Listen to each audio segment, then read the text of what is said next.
Good morning, everyone. Welcome to the Heritage Oakville Advisory Committee meeting, which is open to the public. Members of the public may also watch the meeting live stream on oakville.ca or the town's YouTube channel. Delegations who wish to join the meeting are required to pre-register with the Clerk's Department by noon the day before the meeting. There is one registered delegation for today's meeting. Delegations are reminded that they have 10 minutes to speak to an item on the agenda. Agenda and materials are available on oakville.ca under Town Hall, Agendas and Meetings. You can also find the online delegation form in the Agendas and Meetings section that can be submitted electronically should you wish to delegate at a future Heritage Oakville Advisory Committee meeting. We have 2 discussion items today and 1 information item on the agenda. So, let's begin. Do we have any regrets for today's meeting? Yes, Drew, Russell, Carrie, and Emma are regrets. Okay, and we still have quorum, so thank you. Do we have any declarations of pecuniary interest? None? Okay, none received. No declarations of pecuniary interests are declared. And a confirmation of minutes of the previous meeting. Can we have a motion? Thank you, Bob. Moved that the minutes of the Heritage Oakville Advisory Committee meeting of September 23rd, 2025 be approved. Okay, that's carried. So we have the discussion items. Oh. Screen's not working. Bob's screen's not working. Can we have some technical help? No. Thank you.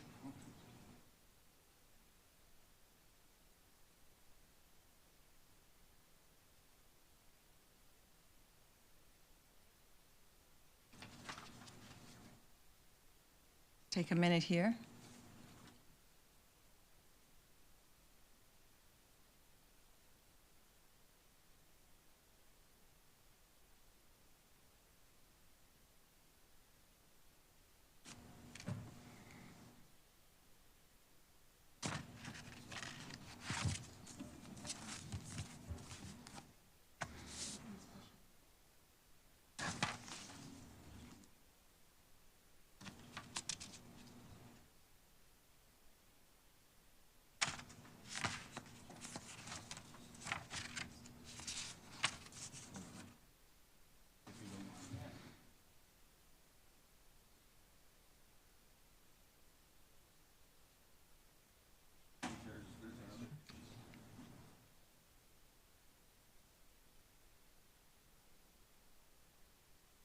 Thank you. You're good, George? All right. So shall we continue with discussion item number 1? Will be presented by Carolyn. It is the Heritage Permit application for 429 McDonald Road, replacement of the garage doors. Take it away, Carolyn. Yes. Okay. Thank you, Madam Chair. So this is one of 2 Heritage Permit applications today. We'll take you through, 1 second. Oh, there we go. So this is one of the more recently designated properties done as part of the designation project over the last couple of years.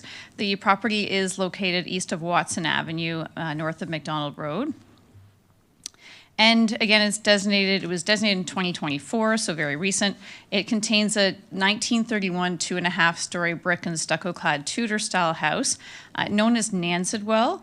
And the application is to remove the 2 existing single-car garage doors on the east elevation, which includes a center wood column, and install a new double-car garage door in the same location. This is quite a minor change, but the reason we're bringing it to you as a major application is that it does affect heritage attributes that were included in the designation bylaw. So when you look at this view of the house, the garage is on the far right side of the house in this photo. But throughout the building, you can see there are these curved wood arched columns on the front porch. You can see them on the left-hand side at the porch, the side screened-in porch there as well. And so these were included as a heritage attribute in the designation bylaw. You can see in this view here, again, the garage is located on the east side. It is original to the house, but is not really readily visible from the street. It's sort of tucked into the side. And here's a view of it up close. So the arched wood column in the center is technically a heritage attribute that should be retained when we're dealing with designated properties, when we're looking at attributes actually included in the bylaw. The goal is to retain them as much as possible. So we wanted to bring this to the committee because technically we couldn't delegate it. But staff is supportive of the change. So the goal from the owner's perspective is to replace the two existing separate doors. The doors themselves are not heritage attributes and could be replaced, and replace them with one garage door. The reason being that they're quite narrow doors, and also just with the location of the garage close to the east property line, it's difficult to maneuver the vehicles into such a tight space.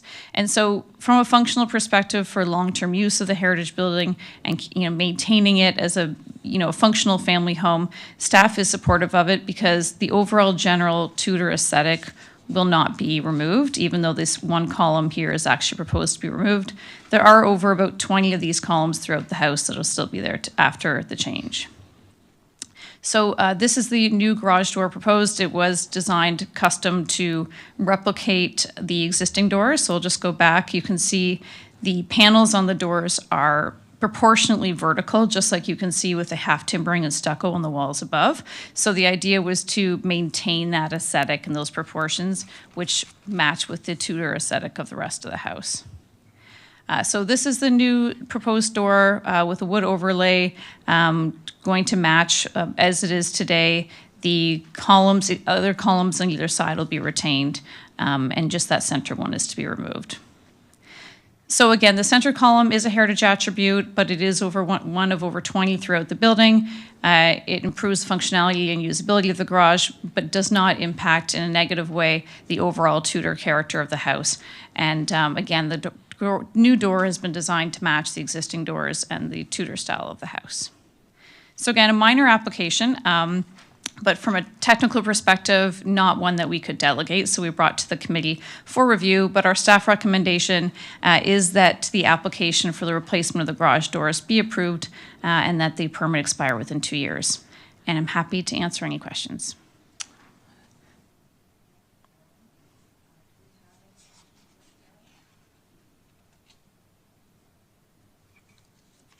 It's on?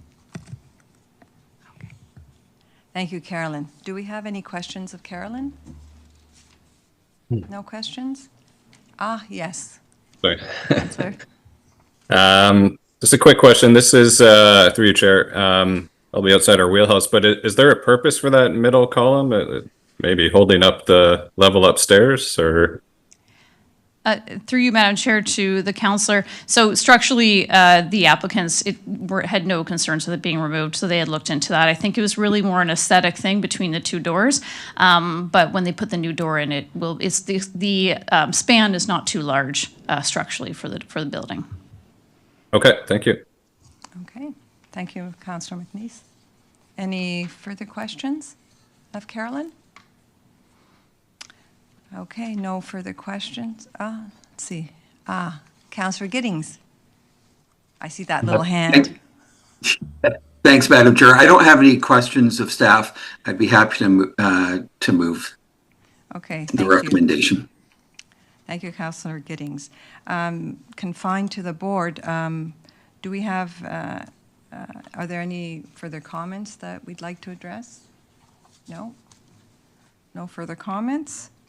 As there are no further comments or questions, we have a motion by Councillor Giddings that the heritage permit application for the replacement of the garage doors at 429 McDonald Road as attached in Appendix D to the report dated October 14, 2025 from the Planning and Development Department be approved, and that this heritage permit expire 2 years from the date of final approval by council.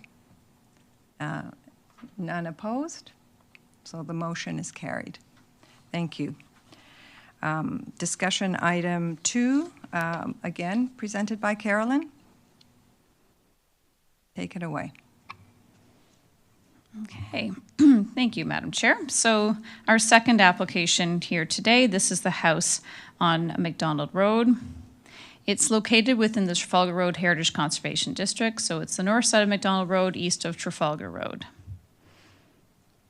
And again, it's designated as part of the district, excuse me, and it is a contributing property for its circa 1911 to 1912 2.5-story Queen Anne Revival style brick house. And the application is to construct a 2-story frame addition to the rear of the existing house. So I'll show you some views from the street. The new addition will be, again, behind the heritage house. So if you're looking at the bottom image with the 2 vehicles, the second white vehicle farther away, the new addition will still be farther behind that. So it's all located, excuse me, it's all located to the rear of the back wall. And 2 other views. Here on the left, we have the front elevation, and then on the right, we have that east elevation. So again, the new addition is all set behind that bay window that you can see on the east elevation. And then on the left hand side, you can see the rear elevation. This will be covered up by the new addition. And then on the right-hand side, this is the west elevation. No changes are proposed to this elevation. It'll remain as is. Or no significant changes. There are some minor changes, but the walls and doors and windows remain the same. So just another view from the rear. This is quite a large property. It's very long, so a lot of space for a new addition. Here's an aerial showing on the bottom left-hand side, you can see an older stable garage building. So that's part of the property and will be maintained. But you can just gives you a sense of the scale of the property, quite a large property. So no minor variances are required for the new addition. And here's a view of the site plan. On the left-hand side, showing again the whole site plan. Again, it's a long property, so on the right-hand side is showing it closer up. The shaded area is the existing house, and the new addition is in white to the rear. And it does include a one-car garage on the right-hand side. Here is the roof plan. So the bottom portion, again, being a hip roof of the existing heritage house. The new addition to the rear is a hip roof around the side. There is a section in the middle here that is a flat roof. Typically, we don't like to see too much flat roof in the district, especially for the second story. In this case, it was a bit of a unique one where the existing heritage house has a dormer, which you can see on the roof plan at the very back of the house. And the dormer includes a window which has views out into the backyard. So the challenge was to make sure we're not covering up this rear dormer window and allowing views from it. But it's quite a tall house. So the way of dealing with this was to continue the hip roof around the new addition behind the heritage house, but to lower it in the center with a flat roof section. This shouldn't be visible from the street, even from the backyard for the most part, because it is tucked up and behind. But it was a way to be able to mitigate this issue, which was, again, a bit of a challenge. It's a very uniquely tall structure. So you can see here in the front elevation, the existing house, which has quite a tall peak, and in the new addition, which is, again, keeping that hip roof and keeping the slope that you can see on the front porch, the gable on the front porch, that was continued and reflected in the new roof of the new addition. So you can see the one-car garage door on the bottom and the living space above with proposed vertical wood siding. And again, from this view, it's difficult to see, but that new addition is completely set back behind the heritage house. This helps see that location of the addition. This is the east elevation. So you're looking at the garage on the first story with living space above and a new covered porch in the back. And in this view, you can also see that dormer window at the top of the heritage house looking out over the new addition. And then this is the rear where you can see that dormer window again with the new addition lowered in height. Again, the existing Heritage House is actually about 12 meters high, and the zoning only permits about 9 meters high. So the owners wanted to keep within the zoning bylaw regulations, again, which is why you're seeing the new addition significantly lower than the Heritage House. So again, lots of windows on this rear elevation, which staff and the committee have supported in the past for having larger openings and more glazing at the rear, which we wouldn't support, of course, in the front. And then coming around the west elevation, the Heritage House remains the same, except they are adding that little porch overhang over the door. So that is a new addition. Otherwise, the Heritage House remains the same, and the new addition extends from along the west elevation. Difficult to see in this elevation, but again, we can't share floor plans, but right where the new addition meets the Heritage House, there has been a slight inset, so the wall actually is inset a little bit so that there's a clear differentiation between the Heritage House and the new addition, so that it's not just one continuous wall. So there will be a little bit of shading, so with the way that wall steps in a little bit, just again to create that clear distinction, so it's not just a continuous wall from brick to wood siding. And then we do have a few perspective drawings which help just show where the new addition will be. So again, there's the garage addition pushed back behind the bay window, and then this is the rear elevation with a garage door entering to the rear yard. So in terms of the heritage assessment, we did work with the owners on a few different versions of this. This is one where we finally got to a place where we felt supportive of the work because, again, there was those challenges with the existing height of the roof and the dormer window and how we deal with the new roof on the new addition. But generally speaking, the new addition is set to the rear of the Heritage House. It's significantly lower in height in accordance with the guidelines. The garage is attached, but it's only one bay, and again, set back behind the house. The new addition continues the hip roof and the eaves of the Heritage House. There's continuity there. And the vertical proportions of the Heritage House are continued in the form of the new addition as well as the new windows proposed. And the new addition has compatible but different materials, so wood siding, a stone base, wood trim to complement the Heritage House. And again, the historic house itself is to be retained and restored. No heritage attributes of the existing house are to be impacted directly. So the staff recommendation is that the application to construct a new rear addition be approved. And we have included the condition that the approval of final details in the cladding, trim, windows, and doors go through heritage planning of staff when the applicants have finalized all those details. But they will be in general accordance with the application you see today. And I'm happy to answer any questions, and I believe we also have representatives of the applicants here as well. Thank you, Carolyn. We do have a delegate registered for today. Are there any questions of Carolyn before we get to the delegate? No questions? George? No? Okay. So we have the delegate. And the delegate is Matthew Antonacci, who's representing the Francesco Serafini architectural firm.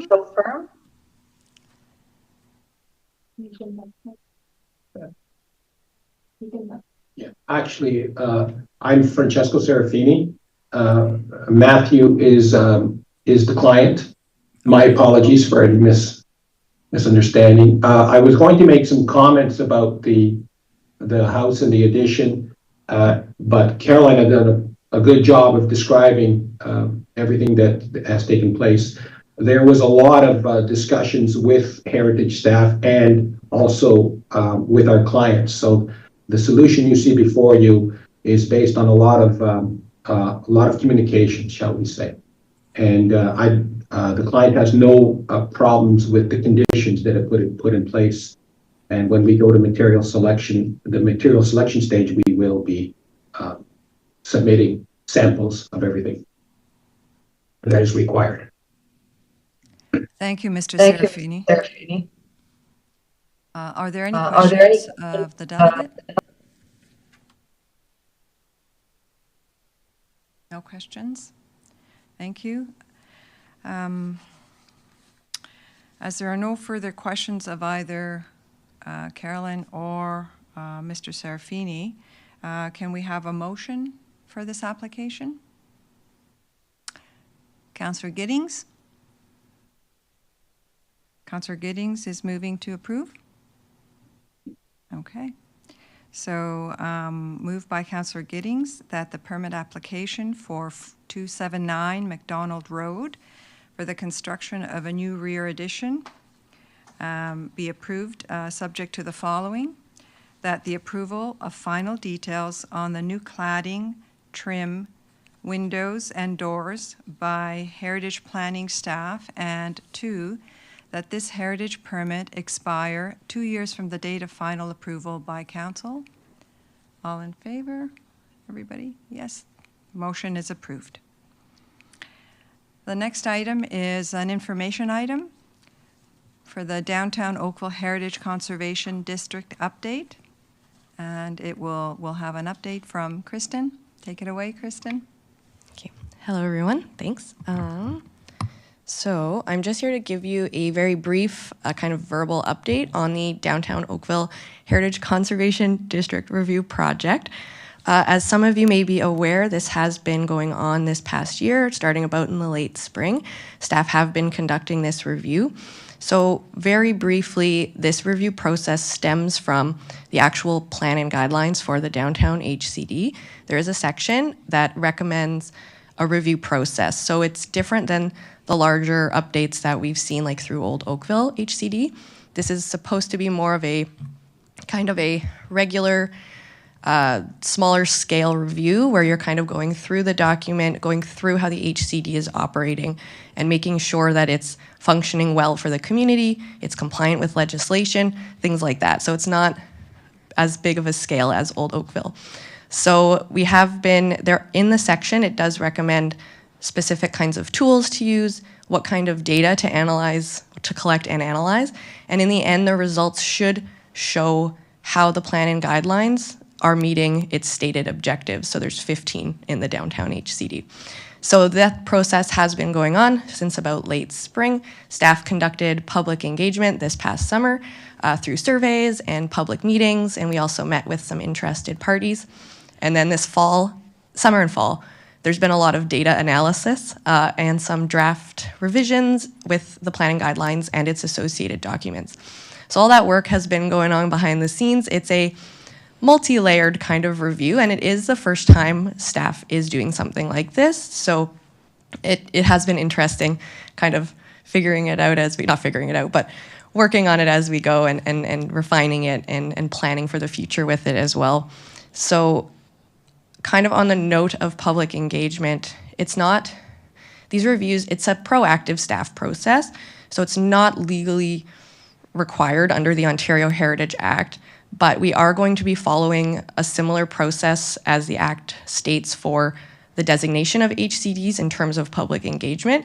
So what I mean is that we are going to be having a statutory public meeting on the revisions and the project in front of Planning and Development Council, just because we felt there's several reasons, but public engagement is critical and feedback is important on all of our projects. And we want to make sure, especially because it is a new kind of system, that we are getting as much feedback as possible at every opportunity. So I just bring that up because I want the committee to be aware that that statutory public meeting should be happening in the next couple months, hopefully, by the end of the year or early New Year. And then after that, we would be bringing it to Heritage Oakville, similar to how the Old Oakville stat public meeting worked back in February for those that were here. So just wanted to bring it up, wanted to give everyone a heads up. It will probably be a bit of a hefty item, so just giving you a fair warning about that item. And I think that might be it for my update. Well, thank you, Kristen. It's really good to hear that this is moving forward, and it's moving forward in a really well-designed democratic process. It's a hefty document. The first one we read, it's beautifully done, and the graphics were wonderful. The visuals were really easy to follow. I think it's been a great improvement, and I think we've heard nothing but positive feedback from our end. So Thank you. kudos to the team. Okay. I wanted to just mention that any applicant or member of the public wishing to speak further regarding an item on the Heritage Oakville Advisory Committee agenda for today may register for council at its meeting on November 17th at 6:30 p.m., when the recommendations from today's meeting will go forward for final consideration by council. The date and time of the next meeting is November 25th, at this Oakville Municipal Building in the council chambers at 9:30. And Madam Chair, can we just have a vote to accept the information item, please? thank you, Lisa. Can we have a vote to accept, a motion to accept the discussion item there? Or the information item? George? Thank you, George. George moves to accept the information item. Thank you. The information item is accepted. Boy, I miss Drew on these occasions, don't we? Okay. Can we have a motion to adjourn? Bob, thank you. The meeting is officially adjourned, and I will use Drew's favorite phrase, and that is, thank you for the gift of your time, everybody on the committee, and thank you for staff for their excellent job. Thank you. The meeting is Well adjourned. done, Madam Chair.